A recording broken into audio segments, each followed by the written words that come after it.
I call it a pond skimmer. Well, hey guys, welcome back to another episode of Automotive Insight. Today we've got a 2013 Toyota Venza. This one's got the V6 with the 6-speed automatic transmission. To say that this problem is intermittent would be an understatement. This customer swung by about 3.5 months ago. Everything was working fine at the time. We scanned it for codes. It had a P2716, which is an SLT solenoid in the transmission, and it was a circuit code. Of course, everything worked when we got it, so the guy didn't really have time to leave it with us to look into it any further. So we cleared the codes. 3.5 months later, it still ain't back on. But we were talking to him. He said that we told him kind of what we thought would be the most likely problem, and that would be an SLT solenoid and a harness. And he said, okay, well, let's go ahead and do it. But as of right now, the car doesn't have any problems. We're kind of just guessing at this with his grace. So anyway, let's get to it.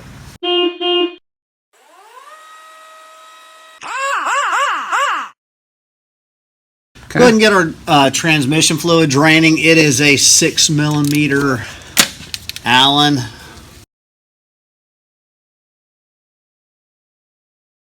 Inside of here is also a 6mm Allen. It's like a plug. It's because this car doesn't have a dipstick, and so this thing sort of acts like a dipstick from underneath.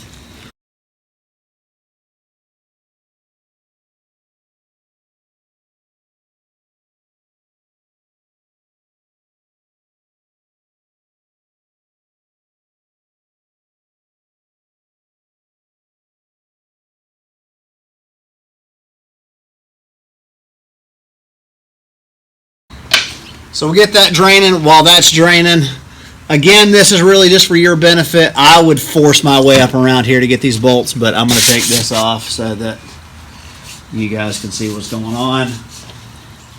These are 10mm.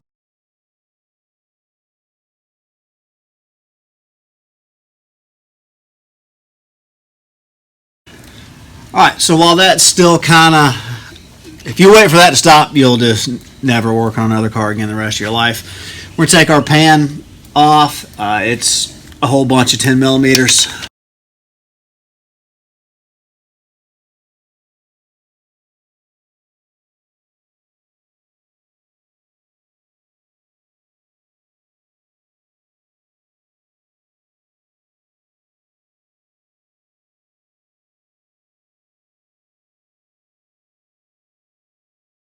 Alright, so this is the one that's in question here. So let's work on taking some of these tins off that are kind of hold down plates for it.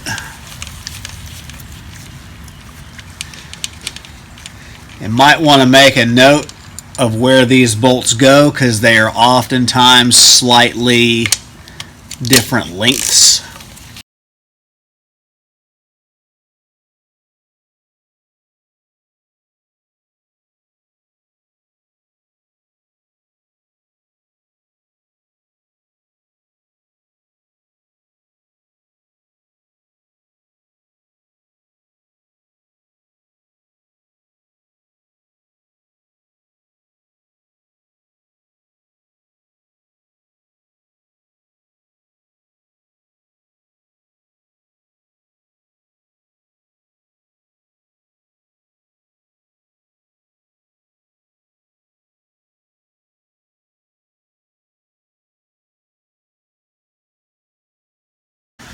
Alright, finally got it out. These things are basically not meant to come back out. They're basically just meant to snap in. You basically have to just push on the barb right here, and then I also kind of pulled on the other side of this to open this up to be able to pull it out. It sucks. Plus, you're just getting pissed on the whole time. So anyway, we got that out right now. This is the one that we're trying to get out. So what we're going to do is We're going to swap this solenoid out right now with the harness and stuff still on, so that we can bolt it back together so that we don't have to, you know, fight the things moving. So let me try to get this out.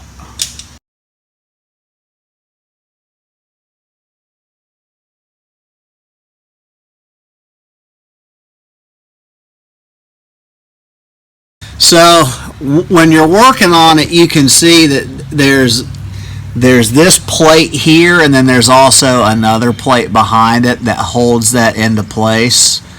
I don't know how well you can see it on camera, but in person it's a little bit easier to see. But this one bracket has like detents in it that hold both of these two solenoids in. But anyway, let's get the bolts back on it so that none of this stuff moves anymore, and then we'll go from there.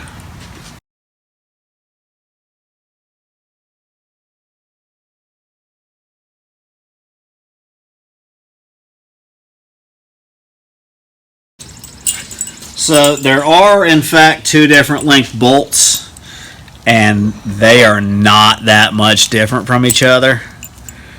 But if you look at it, it sort of makes sense. The ones that are longer go through this, and the ones that are shorter only go through this. So it's kind of, I mean, it sort of just makes sense.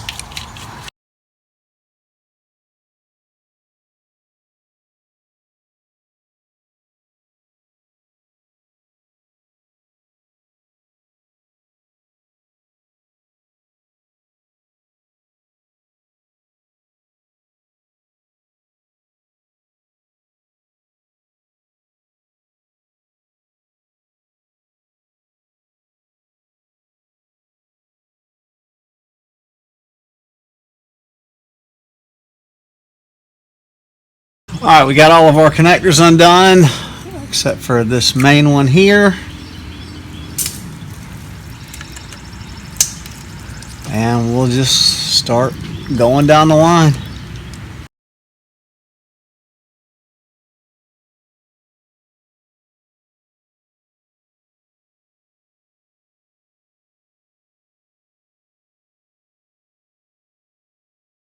Alright, so let me figure out what the torque spec. I just have all these bolts in finger tight just so this stuff would stay in place. Let me figure out what these torque specs are, torque it, and get this pan back on because I'm tired of getting fluid on me.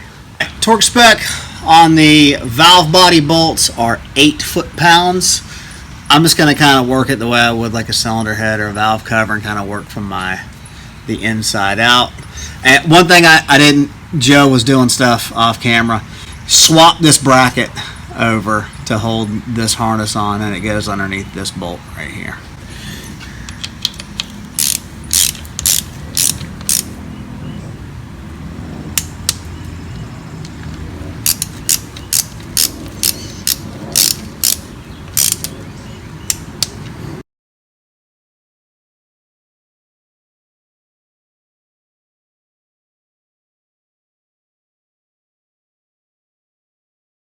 All right, we got our new filter and got some lube on our new O-ring. Go up with it.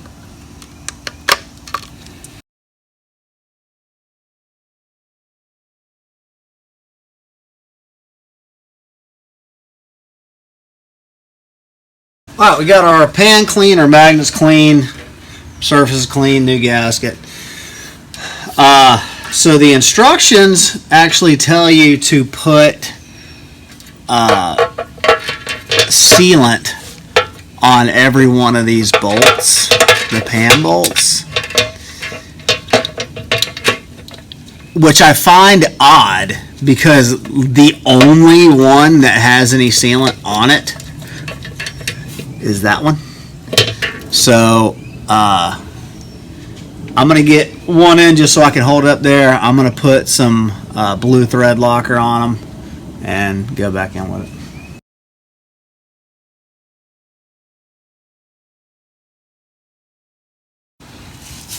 Somehow missed that one. Torque spec on the pan is 62 inch-pounds.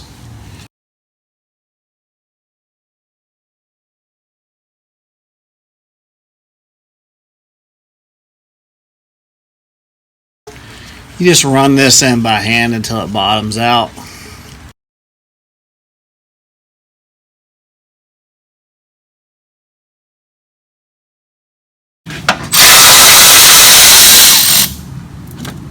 The transmission fill plug is over on the driver's side, so we'll take off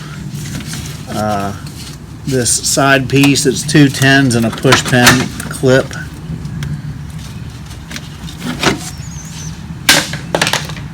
There's fill plug to 24.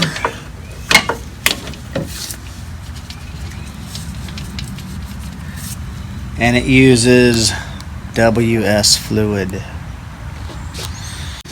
Alright, so we put 5 quarts of fluid in here. Use whatever delivery method you want. We used a pressure cooker, a pressure thing to get it in there. 5 quarts is probably too much. Realistically, it's probably like 3.5, but it's an overflow, so in order to check it, we're going to be overflowing it anyway. So let's get it down. We'll crank it up, we'll get it warmed up, and then we'll check the fluid level. Alright, so while we were waiting on this thing to get up to temperature, we went ahead and stuck our shields back on. Spec is between 103 and 113. We are at 107. So now we're going to break this loose, and it's going to overflow.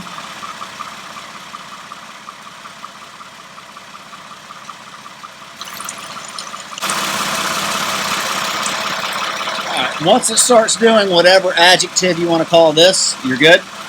So we'll put our plug back in. Well, alright guys, that's going to wrap this one up. Is it fixed? I have no idea. It's been 3+ months since it last faulted. We've driven it and it's fine still. So hopefully it's fixed. So parts and labor breakdown. Parts, we were at about $450 in between that solenoid, the harness, a filter kit that came with the filter, the O-ring, and the gasket. And we used 5 quarts of WS transmission fluid. Realistically, it could probably take like 4 and you'd probably be okay. But overall, the job is not that bad. The 2 things that suck about it is, number 1, you were just constantly getting dripped on it the entire time, and that is aggravating. It's like Chinese water torture. And the second thing is those solenoids are really kind of only meant to be plugged in. They don't have your typical push connector to be able to undo them. So you kind of have to use localized force to get those little barbs out. But other than that, it's not that bad. If you're doing this on the ground, just be prepared to just get it in your face just constantly. So labor is an interesting question because the repair manual tells you to pull the transmission out. Obviously, we did not do that. So it realistically took us about an hour and a half. Filming slows everything down, so it would probably only take like an hour to do realistically. So that's that. Anyway, guys, that's going to wrap the video up for today. Hopefully we earned a thumbs up from you. Let us know what you think down in the comment section. We have new content for you every single week, so consider subscribing to the channel. And with all that being said, thanks so much for watching. We'll see you on the next one. I'll pick you up at 8. You probably won't be awake. Call yourself an Uber, babe. I'm gonna wait. I'm gonna wait.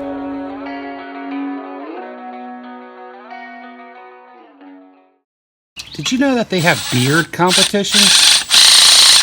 Doesn't surprise me that you knew that.